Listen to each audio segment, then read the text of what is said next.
प्रिय भैयाओं, ये 5वां वीडियो है जल संसाधन अध्याय का। नदियों पर बांध बनाने और उनका बहाव नियंत्रित करने से उनका प्राकृतिक बहाव अवरुद्ध होता है, जिसके कारण तलछट बहाव कम हो जाता है। तलछट माने नदियों के द्वारा बहा कर लाई गई मिट्टी आदि को तलछट कहते हैं। तो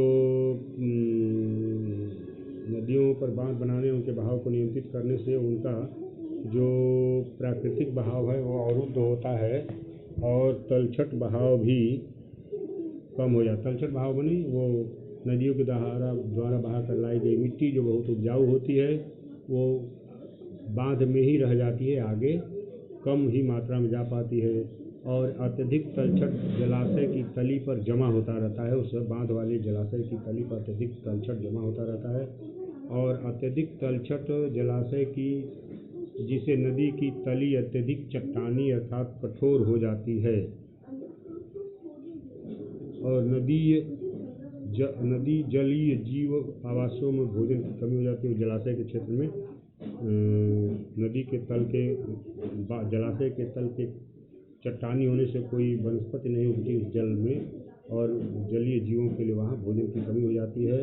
बांध नदियों को टुकड़ों में बांट देते हैं, जिससे विशेषकर अंडे देने के रूप में जलीय जीवों का नदियों में स्थानांतरण अवरुद्ध हो जाता है।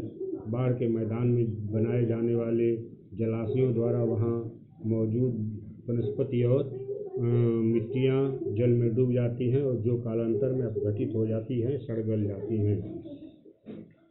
बहुउद्देशीय नदी घाटी परियोजनाओं और बड़े बांध पर्यावरणीय आंदोलनों जैसे नर्मदा बचाओ आंदोलन और टिहरी बांध आंदोलन के कारण भी बन गए हैं। इन परियोजनाओं का विरोध मुख्य रूप से स्थानीय समुदायों के बृहद स्तर पर विस्थापन के कारण होता है। जहां ये बांध बनते हैं वहां से लोगों को उस स्थान को छोड़कर अपनी आजीविका, अपने घर, अपने खेत सब छोड़ करके दूसरे जगह जाना पड़ता है। तो सबसे अधिक बांधों का विरोध लोगों के विस्थापन के कारण होता है। आमतौर पर स्थानीय लोगों की उनकी जमीन, आजीविका और संसाधनों से लगाव एवं नियंत्रण देश की बेहतरी के लिए कुर्बान करना पड़ता है। तो अपने देश की बेहतरी के लिए उन्हें अपनी जमीन, आजीविका और जो संसाधनों से लगाव होता है उन सभी का कुर्बान करके और जलीय क्षेत्र, जलाशय के क्षेत्र से हटना पड़ता है। इसलिए स्थानीय लोगों को इन परियोजनाओं का अगर लाभ नहीं मिल रहा है तो किसको मिल रहा है?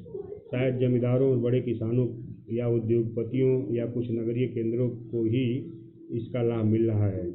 गांव के भूमिहीनों को लीजिए, क्या वास्तव में ऐसी परियोजनाओं से ये लाभ उठा रहे हैं? गांव के भूमिहीन मतलब जो लोग जलाशय के क्षेत्र में रहते थे और वे छोड़ करके नई जगह पर आए, तो क्या उन बांधों से उनके खेतों की सिंचाई के लिए कोई लाभ मिल रहा है? बिजली से उनको कोई लाभ मिल रहा है? तो इस तरह से उन्हें कोई लाभ नहीं मिलता है।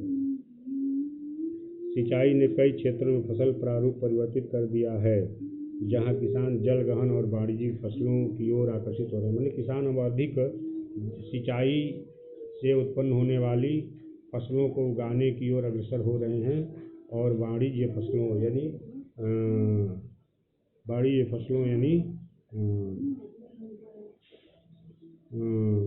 व्यापारिक फसलों की ओर आकर्षित हो रहे हैं। इससे मृदाओं के लवणीकरण जैसी गंभीर पारिस्थितिक परिणाम हो सकते हैं। इसी के दौरान इसने अमीर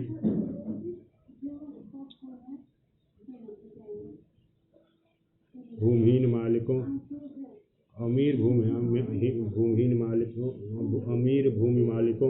और गरीब भूमिहीनों की में सामाजिक दूरी बढ़ाकर सामाजिक परिदृश्य बदल दिया है। जैसा कि हम देख सकते हैं कि बांध उसी जल के अलग अलग उपयोग और लाभ चाहने वाले लोगों के बीच संघर्ष पैदा करते हैं। गुजरात में साबरमती नदी बेसिन में सूखे के दौरान नगरीय क्षेत्रों में अधिक जलापूर्ति देने पर परेशान किसान उपद्रव पर उतारू हो गए। बहुउद्देशीय परियोजनाओं के लागत और लाभ के बंटवारे को लेकर अंतर्राज्यीय झगड़े आम होते हैं। तो एक राज्य से दूसरे राज्य में जो नदी बहती है तो उस नदी के जल के बंटवारे को लेकर के झगड़े होते हैं और जल जो बांध में इकट्ठा होता है वो नगरीय और ग्रामीण क्षेत्रों में जल की सप्लाई कम या अधिक करने पर भी विद्रोह पर लोग उतारू हो जाते हैं।